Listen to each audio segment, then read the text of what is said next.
Bienvenue pour cet instant de parole de la vie éternelle avec Marc Joseph. Nous sommes aujourd'hui le 9 juin 2025 et je suis revenu te rappeler que ce jour du 9 juin 2025 est pour toi un jour de grâce, un jour de bénédiction parce que Jésus-Christ est dans ta vie. Si Jésus-Christ est dans ta vie, comme je l'ai dit hier, aucun démon ne peut venir troubler ta journée. Aucun démon ne peut venir te persécuter. Aucun démon ne peut venir s'installer dans ta vie pour te torturer. Donc, c'est un jour de grâce. Même si tu as péché, c'est un jour de grâce. Je ne t'encourage pas à pécher. Jésus ne t'encourage pas à pécher. Mais avec tes péchés, viens devant Jésus-Christ. Il ne va pas te condamner, il va te faire grâce. Et il va te libérer de la puissance du péché. Jésus-Christ accueille le pécheur. Jésus-Christ accueille celui qui a péché.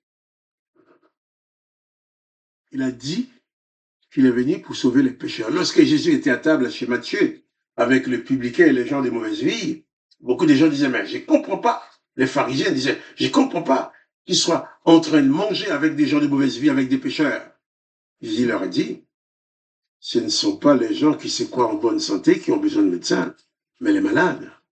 Il leur a dit, je ne suis pas venu pour sauver les justes, ceux qui se croient justes, mais je suis venu pour sauver les pécheurs. Si tu as péché, si tu as commis une erreur, n'aie pas honte de te présenter devant Jésus-Christ. Ne dis pas, non, d'après ce que j'ai fait, je n'ai pas le droit de prier. Non, tu as péché. Viens à Jésus-Christ, confesse ton péché. Il va te pardonner. Et non seulement te pardonner, il va te libérer de la puissance, du pouvoir, du péché, en sorte que tu ne pêches plus. Il va te guérir. Parce que quand tu pêches, tu fais du mal. Mais quand tu réalises que tu fais du mal, ton âme est en souffrance. Tu es en détresse. Jésus-Christ ne va pas mépriser, ne va pas ignorer ta détresse, les souffrances, à cause même de ton propre péché.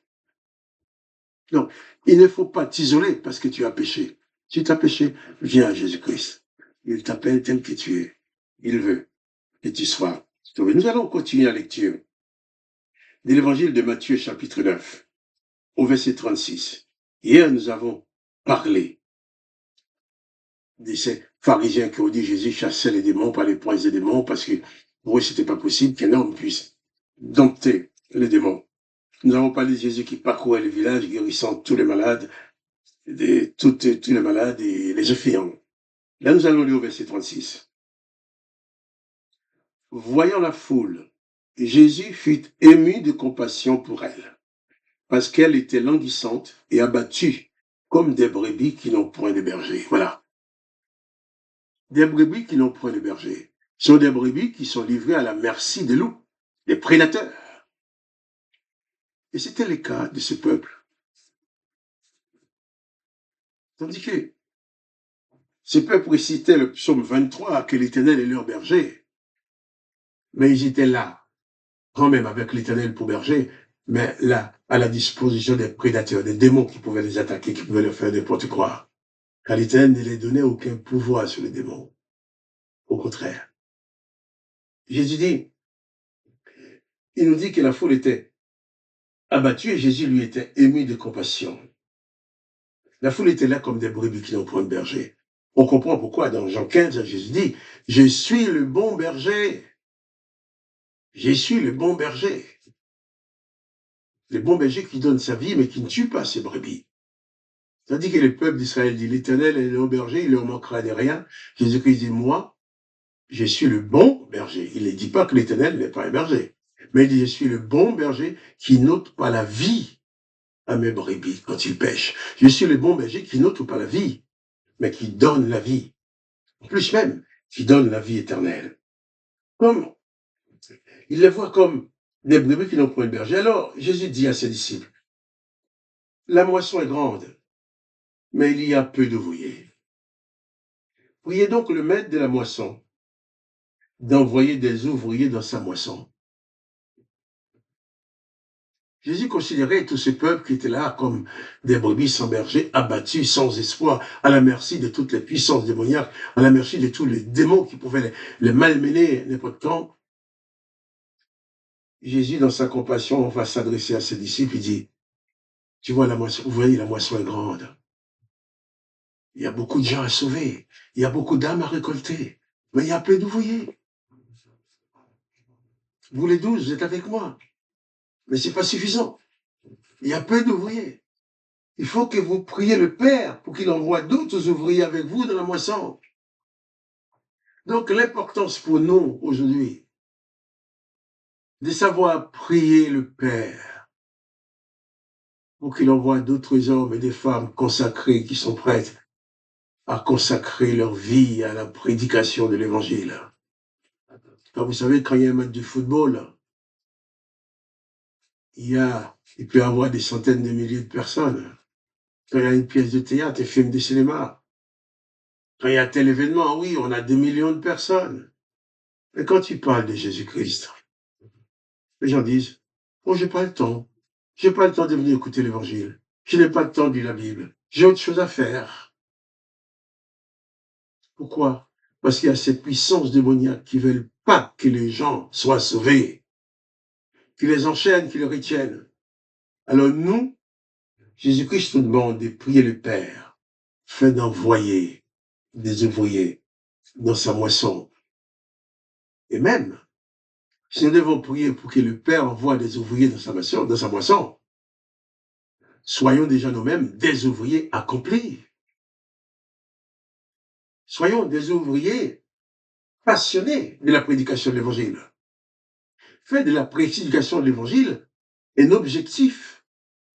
Je dirais même l'objectif principal de nos vies, quelles que soient les circonstances.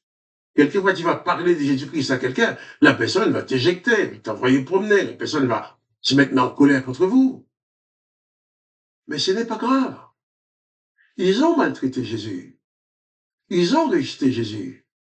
Quand tu parles de Jésus, certains vont te rejeter aussi. Mais avant même de prier le Père pour qu'il envoie d'autres ouvriers dans sa moisson, toi-même, sois un ouvrier dans la moisson du Maître. Sois un ouvrier. Si tu es un ouvrier dans la moisson, tu vas prier.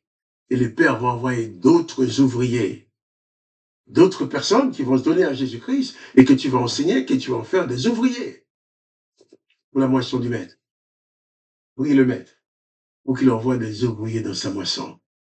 Jésus voit pour les gens qui sont autour de toi, qui ne sont pas sauvés, qui ne connaissent pas l'Évangile, qui n'ont pas la paix.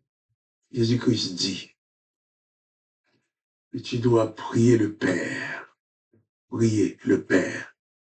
qu'il envoie des ouvriers dans sa moisson. Là, la moisson est grande, mais il y a peu d'ouvriers. Priez donc le Père pour qu'il envoie des ouvriers dans sa moisson. Prie le Père. Adresse ta prière au Père. Et en priant, sois toi-même ouvrier. Quand tu rencontres quelqu'un, essaye de toujours trouver l'occasion de lui parler de Jésus-Christ. Tu discutes avec moi, quand je discute avec quelqu'un, dans la discussion, la première chose que je cherche, c'est arriver à trouver un endroit dans la discussion pour glisser l'évangile.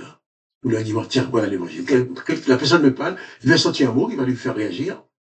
Et une fois qu'il réagit par rapport à Dieu, par rapport à l'évangile, je vais parler de Jésus-Christ. Je vais donner mon témoignage. Je vais raconter ce que Jésus-Christ a fait dans ma vie. Et je n'ai pas honte, je n'ai pas peur de raconter ma vie aux gens. Pourquoi? Dans ma vie, il y a toute la trace du témoignage de la présence de Jésus-Christ. Quand je raconte ma vie aux gens, les gens disent, je dis souvent, par exemple, hier, j'ai parlé à quelqu'un qui m'a dit, ah, c'est bien d'entendre quelqu'un qui parle comme ça. Parce que quand les gens parlent, ils racontent beaucoup plus des choses misérables, désespérantes. Mais vous parlez de votre vie, mais des choses positives qui se sont produites. Oui, il faut savoir trouver tous les moyens pour placer Jésus-Christ dans ta conversation avec les autres. C'est le but. Il faut ton but principal de ta vie soit d'annoncer Jésus aux autres.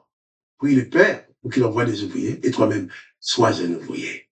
Que le nom de Jésus-Christ soit glorifié et que tu sois un ouvrier pour Jésus-Christ. Un ouvrier, un disciple accompli pour parler de Jésus-Christ. Sois donc un ouvrier au service du Maître.